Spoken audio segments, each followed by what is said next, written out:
things aren't quite going your way, whether it's an accumulation of little things that's weighing you down, or perhaps one of those really big things in life, our natural reaction is to be downcast, and to grumble and complain, to turn those negative thoughts over and over again in your mind, again and again, until they consume you. You've had that experience, right? Something's come along to disrupt your idea of what your life should be like. Some person, some situation, some broken relationship has pulled the rug out from under your feet. It's robbed you of what you'd planned, of what you were hoping for out of life. And it seems so unfair. Why me? Why now? So you think, you dwell on it, thinking about it day in, day out. In your heart, you start to grumble and complain. And even though all that is a natural human reaction, the truth is, it doesn't make things any better. Quite the opposite. It only makes things worse. So what's the alternative? Is there such an alternative? Sure there is. Although I have to warn you that at first blush, it doesn't make a whole lot of sense. 1 Thessalonians chapter 5, verse 16. Always be full of joy.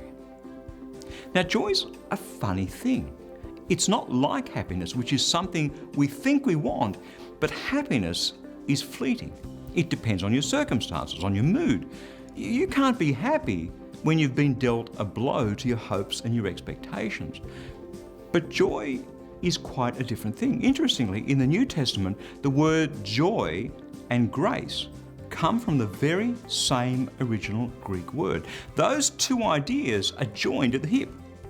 Joy, real joy, deep, abiding joy, is a free, undeserved, unmerited gift from God.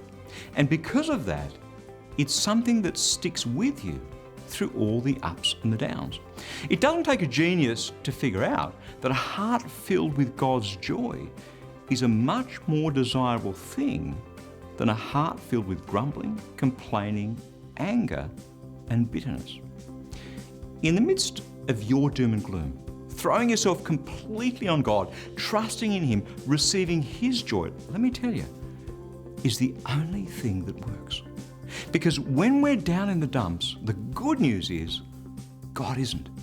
And He wants to lift you up. Always, always be full of His joy. That's God's word. Fresh for you today.